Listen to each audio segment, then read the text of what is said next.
Perkenalkan, nama saya Junrika Kafka Magisa, mahasiswa dari Politeknik Negeri Manado, jurusan Teknik Sipil Konstruksi Bangunan Gedung. Dalam kesempatan ini, saya akan membawakan sebuah materi, yaitu sistem precast balok kolom pada gedung Everbright Hotel. Bahan yang digunakan pada pembuatan beton pracetak yaitu ada cetakan, semen, pasir, abu batu, kerikil, air, bahan aditif, tulangan, dan adukan beton. Proses produksi beton pracetak biasanya beton pracetak diproduksi oleh pabrik yang khusus, hanya membuat beton sesuai kebutuhan konstruksi bangunan.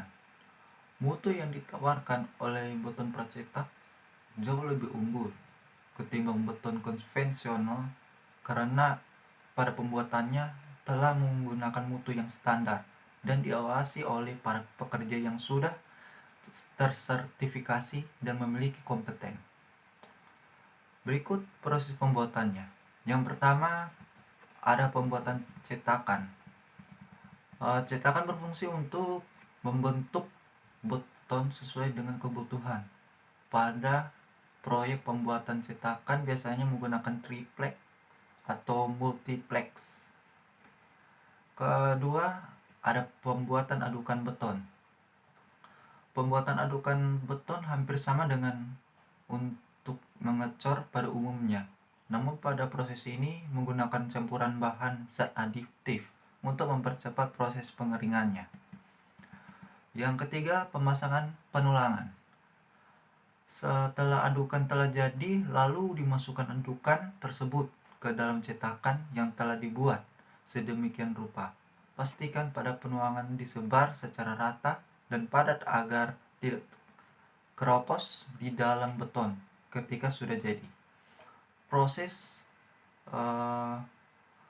penuangan ini hanya dilakukan setengah saja terlebih dahulu untuk dilakukan pemberian tulangan untuk memperkuat beton. Yang ketiga yaitu pemasangan penulangan. Setelah penulangan diberikan, tuangkan adukan beton ke dalam cetakan tersebut sampai batas yang telah ditentukan.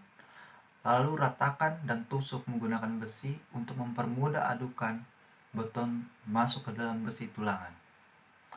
Terakhir ada pengeringan beton, yaitu proses pengeringan dilakukan dengan cara yang alami, yaitu dengan menggunakan angin. Hindari penjemuran beton di bawah sinar matahari karena dapat merusak kualitas beton dan menyebabkan beton menjadi retak, bahkan bisa patah saat digunakan. Selanjutnya ada komponen elemen beton pracetak yang digunakan, yaitu yang pertama balok pracetak dan yang kedua kolom pracetak.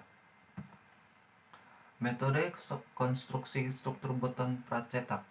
Dalam metode konstruksi komponen struktur beton tersebut tidak dicetak atau dicor di tempat. Komponen tersebut akan dipasang, biasanya di tempat lain di mana proses pengecoran dan kuringnya dapat dilakukan dengan baik dan mudah. Jadi komponen beton pracetak dipasang sebagai komponen jadi. Tinggal disambung dengan bagian struktur lainnya menjadi struktur utuh yang terintegrasi. Sistem sambungan yang digunakan yaitu sambungan balok dan kolom digunakan sambungan penyaluran tulangan. Lalu sambungan plat lantai dan balok digunakan sambungan basah. Di quality control saat pelaksana konstruksi bangunan gedung, jika ada penulangan atau mutu beton yang tidak memenuhi persyaratan, maka komponen akan retak atau melendut secara kasat mata pada tahap demolding, stocking, atau erection. Kedua, komponen yang cacat dapat dievaluasi atau dapat di-repair atau di reject. Ketiga, komponen yang terpasang sudah memenuhi persyaratan. Anggaran biaya pada pekerjaan sistem struktur balok kolom beton pracetak ini berkisar 500 sampai 700 juta. Oke, ini saja yang bisa saya sampaikan. Terima kasih.